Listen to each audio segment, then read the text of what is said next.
بسم اللہ الرحمن الرحیم نحمد و نصلی علی رسول الکریم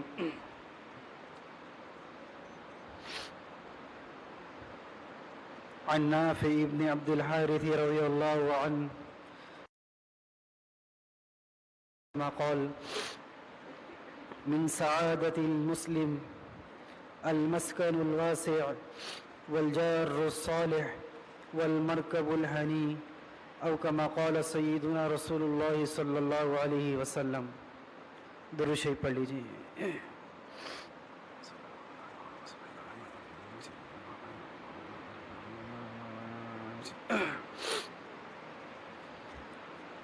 بزرگان محترم، ابھی جو حدیث پڑھی، اس حدیث کے اندر آپ صلی اللہ علیہ وسلم نے تین چیزیں بیان فرمائی، اور ان تین چیزوں کا تعلق جو ہے وہ انسان کی زندگی کے ساتھ خاص تعلق رکھتا ہے، بالخصوص مسلمان کے ساتھ.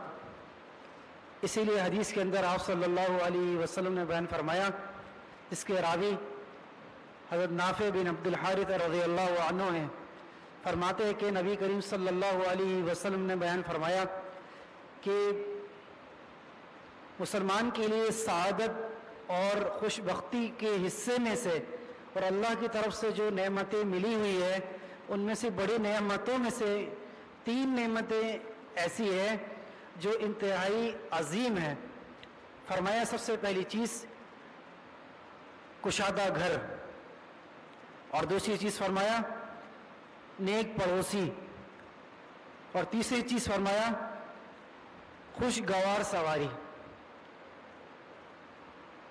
حدیث کے اندر آتا ہے، محدثین فرماتے ہیں کہ اس حدیث کے ذریعے سے آپ صلی اللہ علیہ وسلم نے یہ بتایا کہ اللہ رب العزت سے ایسی دعائیں مانگو جو تمہارے دین کے لیے آگے بڑھنے کا سبب بنے.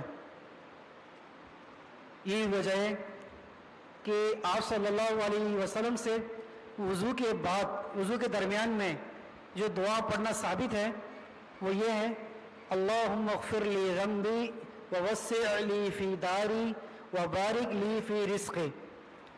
یہاں بزرگان دین فرماتے ہیں کہ آپ صلی اللہ علیہ وسلم نے امت کو یہ تعلیم دی کہ جب بھی اللہ سے دعا مانگو تو پہلے آخرت کا سوال کرو، اپنی آخرت کے سوال کو مقدم رکھو، اس لیے کہ اصل آخرت ہی ہے، دنیا ثانوی درجے کی حیثیت رکھتی ہے. تو فرمایا اللہم اغفر لی ذنبی، اے اللہ میرے گناہوں کو معاف فرما. یہ امت کو تعلیم ہے. اور آگے فرمایا ووسع لی فی داری، اے اللہ میرے گھر کے اندر وسعت عطا فرما. اور تیسری چیز فرمایا وبارک لی فی رزقی، اے اللہ میرے رزق کے اندر برکت نصیب فرما. تو پتہ چلا کہ یہ تین چیزیں انسان کی زندگی کے ساتھ بہت اہم ہیں اس حدیث کے ذریعے اور اس دعا کے ذریعے، کہ انسان سب سے پہلے اللہ سے اپنے گناہوں کی معافی مانگے، اس کے بعد وسعت دار، گھر کی وسعت مانگے. جیسے کہ آتا ہے کہ انسان کا گھر کا ہوادار ہونا، کشادگی والا ہونا، یہ انسان کی طبیعت کے لیے، انسان کے مزاج کے لیے یوں سمجھے کہ انسان کو عبادت کے اندر لگانے کا ذریعہ بنتا ہے. ایک گھر ایسا ہے جو بظاہر تو زیب و زینت والا ہے، لیکن اس گھر کے اندر کشادگی اور وسعت نہیں ہے، گویا کہ آسان الفاظوں میں وینٹیلیشن نہیں ہے، ہوا کا رخ صحیح نہیں ہے، تو ایسی جگہ پر انسان کا دل طبعاً لگتا نہیں ہے اور عبادت کے اندر بھی نہیں لگا کرتا. انسان اس جگہ سے جلدی نکلنے کی کوشش کرتا ہے. تو اسی لیے حدیث کے اندر آپ صلی اللہ علیہ وسلم نے یہ بیان فرمایا کہ کسی کو اگر یہ وسعت دار، کشادگی والا گھر اگر ملا ہے، اس پر اللہ کا شکر ادا کرے.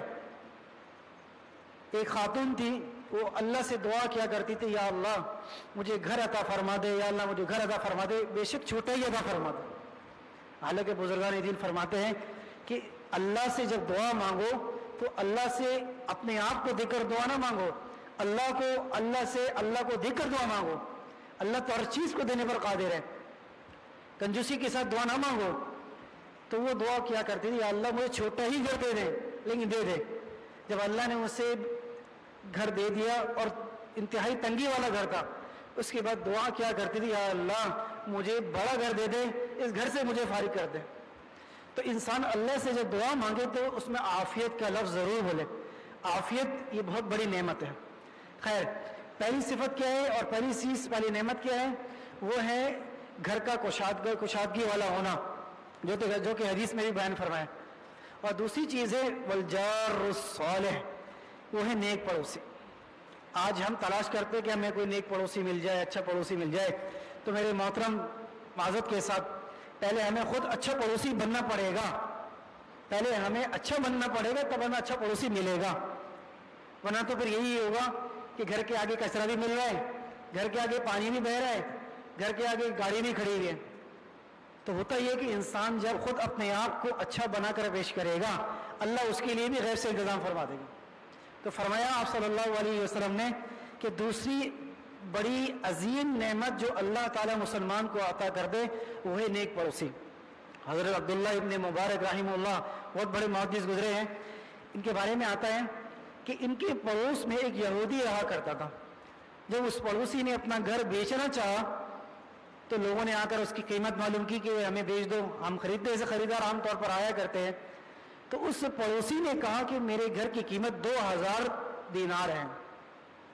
اب لوگ بڑا پریشان ہو گئے کہ اس گھر کی قیمت اس علاقے کے اندر 1000 دینار سے زیادہ نہیں ہے, یہ 1000 دینار مزید مانگ رہا ہے, اس کی کیا وجہ ہے؟